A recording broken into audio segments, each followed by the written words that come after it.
Bonjour et bienvenue à l'émission La Parole vivante. Cette émission où est-ce qu'on prend la parole de Dieu, la Bible, et on découvre qui est Dieu et son plan extraordinaire pour nous. Aujourd'hui, on a le privilège d'avoir Jeff Larin avec nous. Salut Jeff. C'est un privilège. Ben, clairement que c'est un privilège. Ça va bien? Oui, ça va très bien. Oui. Super. Il y a quelques semaines, on a parlé de Jésus. On a parlé des deux natures de Jésus. On a parlé... mais j'aimerais ça qu'on parle aujourd'hui du Saint-Esprit. Sujet où est-ce que ça peut être, tout dépendant où ce qu'on se situe, ça peut être un peu touché. Oui, mais je pense que c'est un sujet très important où tous les chrétiens, au moins, s'accordent pour dire que c'est ce que Jésus nous a promis. C'est la promesse du Père. Parce que par le Saint-Esprit, troisième personne de la Trinité, nous recevons à nouveau la vie avec Dieu. Parce que si on parle d'une vie par rapport à être mort auparavant, une vie, ça veut dire d'être en réconciliation, d'être connecté. Par exemple, quand quelqu'un meurt physiquement, bien, il n'est plus en relation avec nous autres dans le monde des vivants. Ouais. Il est mort. Mort devant Dieu, c'est qu'on n'était plus en relation avec Dieu. La communication n'existait plus. Donc, maintenant qu'on reçoit l'Esprit de Dieu, on va voir dans l'émission qu'on reçoit cette relation. Le Saint-Esprit, on pourrait dire, c'est la relation entre le Père et le Fils. C'est une personne, leur relation entre les deux. Et cette personne nous est accordée afin qu'on soit, par le Fils, mis à nouveau en relation avec Dieu le Père. D'emblée, lisons Jean, chapitre 16, au verset 7. Donc, je vous invite à la maison de prendre vos Bibles et puis de tourner avec moi dans Jean 16, dans l'Évangile de Jean. Et c'est un passage surprenant. Allons-y. Au verset 7. « Cependant, je vous dis la vérité. Il vous est avantageux que je m'en aille, car si je ne m'en vais pas, le Consolateur ne viendra pas vers vous. Mais si je m'en vais, je vous l'enverrai. Et quand il sera venu, il convaincra le monde en ce qui concerne le péché, la justice et le jugement. En ce qui concerne le péché, parce qu'il ne croit pas en moi, la justice, parce que je m'en vais au Père et que vous ne me verrez plus. Le jugement, parce que le prince de ce monde est jugé. » Jeff, c'est dur à prendre au verset 7. Jésus leur dit, il vous est avantageux que je parte. Imagine, là, tu marches 3 ans avec Jésus, tu le vois faire des miracles, tu vois sa compassion, tu vois son amour, tu vois comment il était proche des gens. C'est lui qui t'a enseigné, qui t'a consolé, c'est lui qui t'a fortifié, c'est lui avec qui t'a prié, c'est lui qui t'a mis en relation avec le Père parce qu'il t'a enseigné. Puis là, lui dit, attends un petit peu, là, il y a de quoi de mieux qui s'en vient. Ah, c'est sûr que c'est assez surprenant, comme tu dis, parce que là, ils avaient la personne même de Jésus avec eux. Tu as une question, tu y poses, ou une réponse. Mais Jésus nous dit qu'il est avantageux, donc on est obligé de lui faire confiance là-dessus. Quel est l'avantage maintenant que nous avons, que eux, même lorsqu'ils étaient avec Jésus, n'avaient pas autant que nous? C'est quand même étrange de penser que nous, selon ce que Jésus dit ici, on a plus. On a plus que ce qu'ils avaient lorsqu'il était avec lui.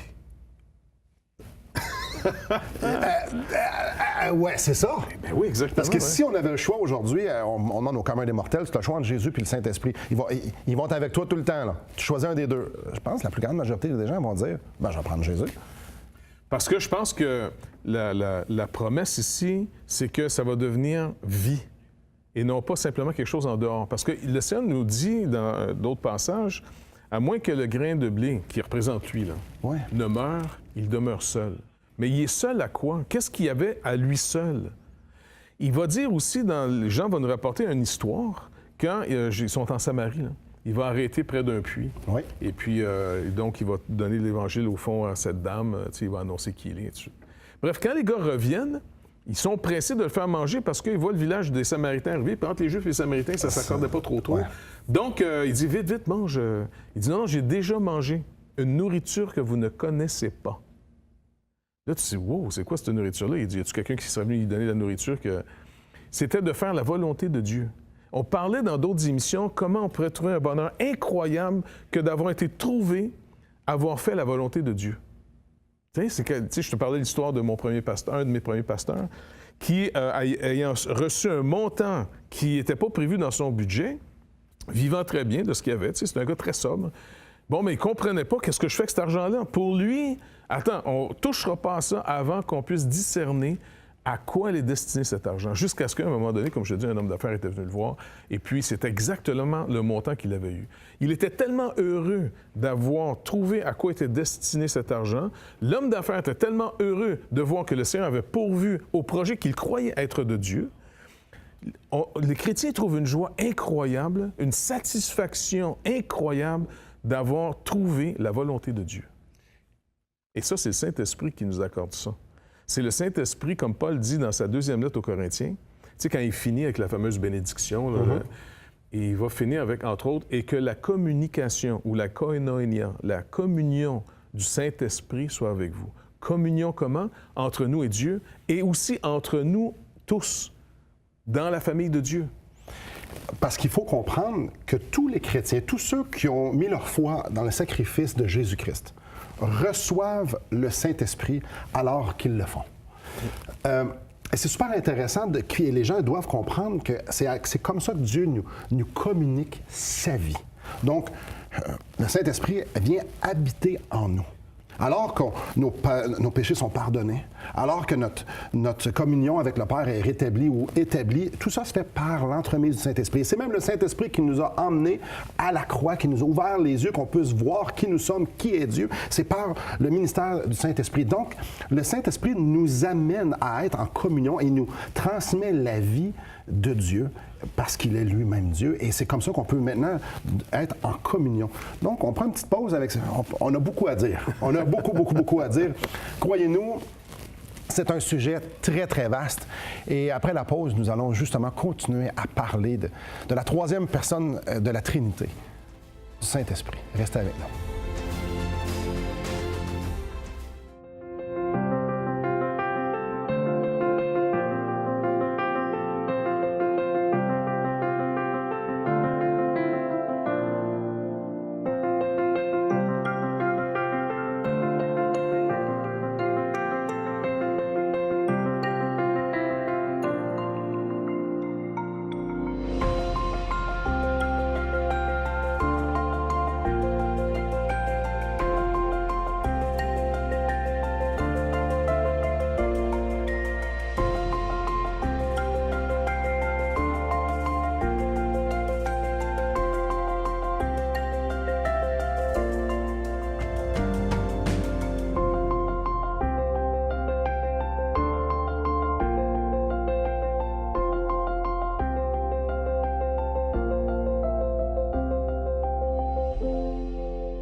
Oui, on parle du Saint-Esprit. Jeff est en communion avec Dieu par le Saint-Esprit. Donc, le Saint-Esprit nous permet d'être au diapason avec Dieu, de pouvoir discerner sa volonté. Puis je crois que tu vas nous emmener dans Actes où est-ce qu'il y a on voit le avant puis le après. Avant Saint-Esprit et après Saint-Esprit et comment Dieu les dirigeait. Je te laisse aller avec ça. Luc nous montre dans le livre des Actes, au chapitre 1, ils sont à se demander qui va remplacer maintenant Judas. Ouais. OK? Et ils vont finalement finir par tirer au sort entre Matthias et Barsabas, si je ne me trompe pas. Exactement ça. Et puis là, finalement, le sort va tomber sur Matthias. Tirer au sort, c'est pas le hasard pour les Juifs. Parce que dans l'Ancien Testament, ils savaient que Dieu avait mis un système pour les sacrificateurs, les souverains sacrificateurs, de discerner la volonté de Dieu par 2 pierres. Oui. Et donc, ici, ils font un peu la même chose, sauf qu'ils n'ont pas les pierres, mais ils savent que le sort va tomber sur celui que Dieu va choisir. Mais c'est encore externe, tu vois. Tandis qu'un peu plus tard, après, là, au chapitre 2, tu as la réception, finalement, de ce don, le Saint-Esprit, en nous et sur eux. Oui. Il va les diriger, il va les rendre capables. Et le Saint-Esprit va produire toutes sortes de choses dans nos personnes. Lorsqu'on est de nouveau, on est appelé à une nouvelle sorte de vie. Et cette nouvelle sorte de vie, qui est produite par le Saint-Esprit, va produire des désirs contraires à ceux de ma nature pécheresse. Il va atténuer, finalement, des désirs intenses qui étaient pour le mal. Oui. Il va aussi amplifier et donner des désirs pour Dieu, un amour pour Dieu. Tu sais, il verse en nous l'amour de Dieu afin que, dans notre esprit, on réalise que Dieu il nous a vraiment adoptés. Il est notre Père. Ben c'est ça, c'est le Saint-Esprit qui rend témoignage à notre esprit. Ouais. C'est lui qui fait le lien. C'est lui qui fait le lien. On peut dire, hey, c'est mon Père. Exactement. Je suis un enfant de Dieu. C'est lui qui nous a conduits à la croix. C'est lui qui nous a conduits à la croix en nous montrant notre culpabilité. Il produit la repentance. J'ai vu mon péché. J'ai vu la croix où normalement je devais être condamné. J'ai entendu la bonne nouvelle à cette croix où Dieu me pardonne par Jésus-Christ. On est restauré, il nous donne la foi, de la confiance en lui grandit, parce que le Saint-Esprit nous rend de plus en plus conscients comment Dieu agit dans nos vies. T'sais? Et puis, ça peut aller aussi loin, par exemple, dans le ministère des apôtres ici, entre autres comme l'apôtre Paul. Dans son deuxième voyage au chapitre 16 des Actes, ils veulent aller annoncer l'Évangile. Ils ont une stratégie, parce qu'il faut s'organiser. T'sais. Et donc, ils vont aller fortifier les églises dans la foi. L'Église augmentait de jour en jour leur nombre. Le verset 6 dit « Ayant été empêchés par le Saint-Esprit d'annoncer la parole dans l'Asie ». Là, on parle d'une région de la Turquie aujourd'hui. Ouais. Ils traversèrent la Phrygie et le pays de la Galatie. Incroyable. Le Saint-Esprit leur dit de ne pas prêcher la parole là. Et tu dis, mais ça, on devrait prêcher la parole partout. Le Saint-Esprit a une stratégie pour un gars comme l'apôtre Paul, et ici Silence, qui vont aller finalement maintenant établir un campement vers l'Asie, c'est-à-dire la Turquie moderne d'aujourd'hui. Là. Ils vont traverser, puis ils s'en vont finalement en Europe. Donc, les gars avaient un plan qui était légitime et probablement fort intelligent, puis ça faisait plein de sens. Mais Dieu a dit non, c'est pas là que je vais vous aider. Et donc, par le Saint-Esprit, d'une façon surnaturelle, le Saint-Esprit les a dirigés. Et puis c'est ça, puis ailleurs. Non seulement il leur dit de pas où aller, ce qui est extrêmement ici subjectif, là, quand tu y penses, là, tu sais comment il est fait pour leur dire ça. Non seulement il leur dit de pas où aller, parce qu'une deuxième fois aussi, ils sont arrivés près de la Mysie. Ils se disposèrent donc à entrer en Béthynie, mais l'Esprit de Jésus ne leur permit pas. Wow, c'est spécial, ça. L'autre verset, ils vont franchir la Mysie, ils descendent à Troas, qui est encore finalement dans l'Asie, et pendant la nuit, Paul eut une vision. Celui qui produit les visions. Dans cette vision, il voit un Macédonien qui lui apparaît, là, et il fit cette prière. « Pense en Macédoine, secours-nous. » Après cette vision de Paul, nous cherchâmes aussitôt à nous rendre en Macédoine, concluant que le Seigneur nous appelait à y annoncer la bonne nouvelle. Incroyable, fantastique. Écoute, tu as un plan, tout est beau, puis là, d'une façon surnaturelle, tu dis non, c'est pas là qu'il faut qu'on aille, on s'en va par là. Et là, une vision, le Seigneur te donne une vision, tu dis non, c'est là qu'il faut que tu ailles. Et quand ils sont arrivés là-bas, mais les choses ont été disposées, et puis ainsi de suite. Tu sais, l'Évangile a commencé à se répandre, que ce soit à Corinthe, que ce soit à Philippe, ainsi de suite. Donc, Dieu nous dirige dans sa volonté par le Saint-Esprit. Ouais. Le Saint-Esprit est un outil ultra important. Il faut mettre ici un petit bémol, pas un bémol, il faut ajouter quelque chose, une note de bas de page. La direction que donne le Saint-Esprit est toujours conforme avec la parole de Dieu. Oui, ça, c'est quelque chose qu'il faut se rappeler toujours. Parce que c'est facile de tomber dans le subjectif. Oui. Dieu m'a dit que je devrais laisser ma femme, je serais beaucoup mieux sans ma femme. Non. Non, Dieu t'a pas dit ça. Parce que dans la Bible, il dit tout à fait le contraire. Ouais. Dieu m'a dit que... Un instant. Et j'ai une chaleur par rapport à... Non, à laisser ma job puis me faire vivre. Non, c'est pas de ça qu'on parle. Le Saint-Esprit nous dirige toujours selon la parole de Dieu, d'une façon claire. C'est jamais ambigu. Là. Non, parce que comme tu le rappelles, l'apôtre Paul, par exemple, quand il écrit à propos de la direction que le Saint-Esprit donnerait à des gens, soit par des paroles de connaissance ou des prophéties ou peu importe, il dit que celui qui prophétise, qui parle au nom de Dieu, il croit avoir reçu quelque chose de la part du Seigneur, que ce soit en analogie avec la foi. Cette foi communiquée au Saint une fois pour toutes. Comme tu dis, il ne peut pas dire une chose et son contraire après. Dans le sens que, comment je vais éprouver? Il dit, ne méprisez pas les prophéties, mais éprouvez-les. Retenez ce qui est bon. Donc, en d'autres mots, enlevez ce qui n'est pas bon. Comment je le fais? Par le contenu biblique. C'est ça. Comme tu disais, le Saint-Esprit ne dira pas à quelqu'un, regarde, la voisine est plus belle que ta femme, tu devrais aller avec elle. Ou le Seigneur me dit que je ne devrais pas évangéliser. Non, la parole, elle est claire. Elle est faite de toutes les nations des disciples. C'est un mandat à tous. Aime ta femme comme Christ aimait l'Église. Non, tu ne vas pas vers la voisine. Il y a des choses qui sont vraiment ancrées dans la parole de Dieu et que le Saint-Esprit travaille avec ça. La parole de Dieu est l'outil entre les mains du Saint-Esprit pour nous diriger. Donc, il va nous ramener, combien de fois ça t'est tout probablement arrivé très régulièrement, de lire une parole dans la Bible puis de dire « Aïe, Seigneur, c'est trop clair que le Seigneur me dirigeait vers cette parole-là. Il me la rend évident et c'est actuel dans ce que je suis en train de vivre et c'est une parole claire. C'est le Saint-Esprit qui a tout dirigé ça. » On vient pas mal excité. On vient excité parce que c'est vraiment excitant de voir comment Dieu prend un soin particulier à nous diriger, puis il nous a équipés de lui-même pour qu'on puisse rentrer dans son travail, pour qu'on puisse le connaître, pour qu'on puisse avancer à sa gloire, pour l'honorer. Restez avec nous après la pause. On continue évidemment sur ce fameux thème qui est du Saint-Esprit. Restez avec nous.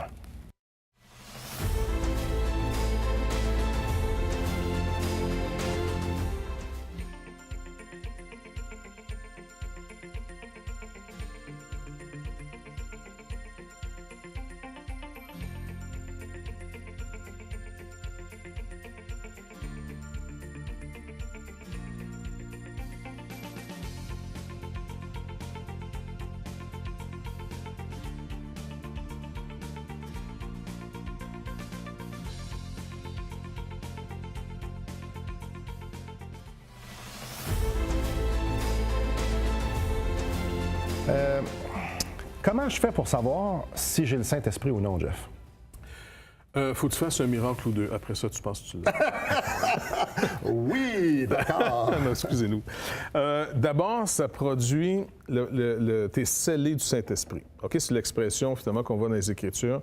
C'est le gage qu'on est sauvé. C'est une garantie qu'on est sauvé. Mais la question est tout à fait légitime. Comment je peux savoir si j'ai reçu ou non le Saint-Esprit? Oui, parce qu'on parle du Saint-Esprit, à se faire guider, t'es en communion avec le Seigneur, avec Dieu. Oui, mais moi, je l'ai-tu ou je l'ai pas? Donc, première chose que le Saint-Esprit produit, quand Jésus dit, quand il va venir, il fait trois choses dans la vie d'une personne, quand il saisit une personne. Ouais. Quand il va venir dans le monde, il va venir d'abord sur les croyants. Qu'est-ce qu'il produit? Il me rend conscient de mon péché. Il me rend conscient que je n'ai pas cru en Jésus-Christ, que je n'ai pas cru en Dieu. Parce que toute la racine du mal dans ma vie repose sur un fait. Je n'ai pas confiance dans la fidélité de Dieu. J'ai fait une vie sans Dieu. Okay? Donc, je fais une traduction de tout ça, là. C'est le Saint-Esprit qui nous dit « T'es pécheur devant Dieu, exact. Donc soumis à la condamnation. » Oui. Et puis cet effet-là est plus ou moins intense, plus ou moins profond. Ouais. Par exemple, qu'est-ce que fait qu'un des deux brigands, c'était deux brigands, là. Ouais. Au début, les deux se moquaient du Seigneur. Ouais. Les deux disaient « Ah ouais, sauve-nous », mais dans le sens « Ah ouais, dégage-nous d'ici », puis ainsi de suite. Jusqu'à ce qu'un reçoive cette conviction de péché et qui dit à l'autre « Oh, arrête. » Nous autres, là, on mérite d'être là. Ça. Nous, on mérite d'être là. Là, on veut continuer à sortir de là, non? Donc ça vient pas de lui, ça? Non, ça vient pas de lui, ça vient c'est le don de la repentance. Le Saint-Esprit vient dire « Arrête, je vais te montrer t'es qui. » Et là, les yeux s'ouvrent. Oui. Et il s'ouvre sur son état à lui d'abord, mais en même temps, quand il s'ouvre sur mon état, il s'ouvre aussi sur Christ pour moi. Il se retourne vers le Seigneur et dit « Lui, par contre, je sais qu'il ne devrait pas être là. » Et il va même voir dans un homme battu à mort, couronné d'épines, abandonné de tous, dans son temps le plus pauvre, le plus rejeté. La solution à sa perdition. Voici le roi. Ouais. Voici la solution. Voici celui qui peut me sauver. Seigneur, rappelle-toi de moi quand tu vas être dans ton règne. Ça, c'est pas lui qui a trouvé ça en lui-même, là. Non. Parce que ce monsieur-là, il est méchant. Pas pour rien qu'il est là. Donc, ça, c'est le premier effet que dans la vie d'un croyant, que le Saint-Esprit me montre mon péché. Deuxièmement, il montre la justice de Dieu. Jésus-Christ est enlevé au monde et il retourne auprès du Père. Ouais. Le monde ne verra plus jamais Jésus-Christ. Maintenant, la promesse à ceux qui vont croire, c'est si le monde ne le verra plus jamais, et c'est la condamnation, le monde est jugé, la justice de Dieu l'a condamné, on l'a tué, pas plus compliqué que ça, alors il dit, par contre, vous allez me voir. Le Saint-Esprit me montre que c'est toute justice quand Christ est mort et qu'il est retourné auprès du Père. Il est ressuscité, mais il est retourné auprès du Père. Troisièmement, le jugement. Le prince de ce monde vient être mis dehors. Le monde n'a plus aucun espoir. Il n'y a plus d'espoir dans ce monde, peu importe la technologie, la science, l'économie, tout ce qu'on va faire, il n'y a plus d'espoir dans ce monde en dehors de Jésus-Christ. Car le prince de ce monde a été jugé et condamné. Donc ça, c'est le premier effet dans la vie d'un croyant. Donc, la conversion, parce qu'on est en train de parler d'une conversion, c'est... Ouais. Et peut-être qu'il y a des gens qui nous écoutent, puis justement, ils disent hey, moi, justement, là, je me sens vraiment pécheur puis sale devant Dieu. Bon signe. Ça, c'est le Saint-Esprit qui est en train d'ouvrir les yeux. Mais il ne faut pas rester là, parce que ça peut être, tu peux en mourir de ça. Oui, tu tournes vers ton nombril puis tu dis « pauvre de moi ». C'est ça. Fait que là, tu dis, est-ce qu'il y a une bonne nouvelle, par contre? David, dans son psaume 51, le roi David, quand il écrit ce psaume, après avoir péché vraiment gravement contre Dieu, Dieu le met sous discipline. Il voit son péché. Il l'admet devant Dieu. Et qu'est-ce qu'il dit? Maintenant, annonce-moi l'allégresse, qui est synonyme de bonne nouvelle. Annonce-moi quelque chose qui peut réjouir mon cœur, et les eaux que tu as brisées se réjouiront. Purifie-moi avec l'hysope, et je serai vraiment pur. Crée en moi un cœur pur. Donc, il est en train de vraiment voir, oui, j'ai vu ce que j'étais, Donne-moi cette nouvelle nature selon ta promesse. C'est toi qui as la solution. Mais même dans le même son, mais si tu avais voulu des sacrifices, je t'en aurais offert. Ouais. Mais ce que tu veux, c'est un cœur brisé. Et le cœur justement de David était brisé. Regarde, faites Donc, quoi? c'est la première étape que le Saint-Esprit produit. Il brise le cœur, il brise les os, si on peut dire, mais pour qu'il se réjouisse après, parce qu'il nous accorde le pardon. Et là, la communion va se restaurer avec Dieu. Et c'est là qu'on va commencer à rentrer dans des effets secondaires, comme par exemple, celui qui reçoit le Saint-Esprit reconnaît que Jésus-Christ est le Seigneur. Pas juste de sa vie, de toute chose. La seigneurie de Christ est rétablie. Parce que c'est pas naturel dans l'homme de reconnaître que Jésus, c'est le Créateur et que Jésus, comme tu dis, c'est son royaume, c'est lui qui est Seigneur, c'est lui qui décide, il est aux cieux et il fait ce qu'il veut. Ouais. Ça, c'est le Saint-Esprit qui se révèle. C'est lui qui fait les lois. Dans le sens, c'est pas à moi de décider, d'après moi, c'est correct, d'après moi, c'est pas correct. Et moi, je dois avoir une réponse raisonnable à sa seigneurie et à son salut qu'il m'a offert. Donc, ma vie, je te la donne. C'est le Saint-Esprit qui dit, regarde, tu n'as pas d'autre choix que de donner ta vie. Et de commencer ce chemin-là, de dire, je vais sortir les vidanges de ma vie. Ça n'honore pas Dieu. Ça, c'est le Saint-Esprit qui nous montre ça. Et c'est le Saint-Esprit qui l'emmène, qui l'enlève, et du même coup, qui nous remplit de nouveaux désirs de, hey, je veux Dieu à la place. Je veux la sainteté, je veux la justice. Ça, c'est le Saint-Esprit qui nous amène dans cette marche-là de la vie chrétienne, qui épure notre vie pour qu'on puisse marcher. Ça, c'est toute on appelle ça la sanctification progressive. C'est l'œuvre du Saint-Esprit aussi. Ouais. Donc, vraiment, dans tout l'aspect de notre vie, donc non seulement dans notre sanctification, donc de mort que nous étions, on est rendu vivant par le Saint-Esprit parce qu'on s'est converti, et non seulement ça, on continue de marcher, mais comme on a parlé tantôt, il nous dirige dans des chemins, pour qu'on puisse goûter et accomplir sa volonté. Ouais. Et être utile entre ses mains. Donc, on devient maintenant participant du royaume de Dieu. On devient participant de l'avancement de l'Évangile. On devient participant de ce que Dieu veut faire. Mais ça peut être de tellement de façons. Et il nous utilise. Je l'ai dit tantôt, je leur dis juste avant d'aller à la pause, toujours en conformité avec les Écritures. Ça, c'est sûr. Ça, c'est notre garantie. On entend un oiseau chanter, c'est pas nécessairement Dieu qui est en train de nous dire que je devrais tout vendre ma maison et m'en aller en Russie. Un grand Dieu qui ne nous laisse pas seuls. On n'est pas orphelins. En fait, il nous donne lui-même pour qu'on puisse tout de suite commencer à goûter à cette vie éternelle. La vie éternelle, ce n'est pas une destination. C'est sa vie en nous pour qu'on puisse être en communion avec lui. Vous, est-ce que vous l'avez? Après la pause, on continue sur ce sujet si extraordinaire. Restez avec nous.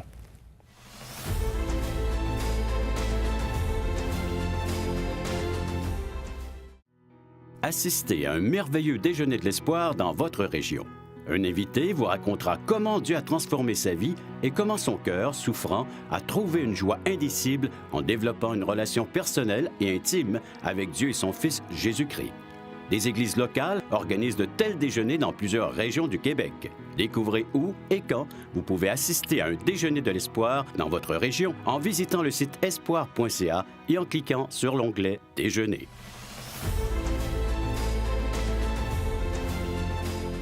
J'ai une bonne nouvelle pour vous. Si vous avez reçu le Saint-Esprit, c'est-à-dire si vous avez mis votre foi en Jésus-Christ et qu'il vous a donné la vie éternelle, Dieu ne vous laissera pas seul. Oui, clairement, comme on a parlé, il va nous donner le Saint-Esprit, il va habiter en nous, on va être en communion, mais il ne nous isolera pas. Parce que maintenant, notre identité, elle est en Christ. Nous sommes une nouvelle création. Donc, nous appartenons maintenant dans une nouvelle communauté. On rentre dans la famille de Dieu. Donc, on était un peu éparpillés un peu partout avant notre conversion. Puis là, Dieu nous amène dans sa famille. Bien, dans sa famille, ça implique que d'autres enfants. Et il ne faut pas passer à côté. Le Saint-Esprit nous amène dans une église locale. Où est-ce que d'autres gens ont le Saint-Esprit aussi? Et où est-ce que d'autres gens vont expérimenter les mêmes choses qu'on expérimente à différents endroits, de différentes manières, mais passablement la même chose, pour qu'on puisse ensemble grandir. N'est-ce pas extraordinaire, Jeff, que le Saint-Esprit travaille dans l'Église pour nous faire reconnaître et pour nous façonner, pour nous faire vivre selon notre nouvelle identité? Oui, parce que si le péché, à l'origine, nous a séparés de Dieu, il nous a, par effet secondaire, séparés les uns des autres. En Jésus-Christ, il nous accorde maintenant l'esprit de la communion, de la réconciliation. Et là, on est réconcilié à Dieu. Et par effet secondaire, on est réconcilié aussi aux frères et sœurs dans le Seigneur. On est même réconcilié par compassion au monde duquel on a été tirés. Parce que l'amour que Dieu a pour le monde, la compassion, comme Paul dit, l'amour de Christ nous presse. C'est le Saint-Esprit qui le produit ça encore dans nos vies. Il nous fait vivre les affections de Dieu pour les gens qui périssent. Donc, le croyant veut être trouvé libre pour donner, par exemple, la bonne nouvelle aux autres. Des fois, tu as l'occasion de dire, écoute, tu devrais te tourner vers le Seigneur Jésus-Christ, trouver l'espoir en lui. Et inévitablement, tu aimes les chrétiens. Tu as sûrement fait l'expérience qu'au-delà des cultures, des âges, de tout ce qui peut nous séparer, les classes sociales, quand tu te retrouves avec un croyant que tu ne connaissais pas, humainement parlant, après une conversation de même pas une dizaine de minutes, on a l'impression qu'on se connaît depuis tout le temps. Il y a un esprit de famille. Oui. Et Jean, dans sa première lettre, il nous rappelle qu'on sait qu'on est passé de la mort à la vie parce qu'on aime les frères. Quelqu'un qui méprise les chrétiens, qui méprise l'Église locale, qui méprise les assemblements des chrétiens, bien écoute, il manque quelque chose. Hein? Oui, parce que justement, le Saint-Esprit nous amène, nous joint à cette famille-là. Et c'est normal quand tu rencontres un frère que ça fait longtemps que tu n'as pas vu ou que tu n'as jamais vu, qui dit « Hey, on est frères, puis il y a quelque chose de commun parce qu'on parle, on a le même langage, le même esprit qui nous dit les mêmes choses. » Donc, mes chers amis, le Saint-Esprit, quel grand sujet. Merci beaucoup, Jeff. Merci à vous. Que le Seigneur vous bénisse.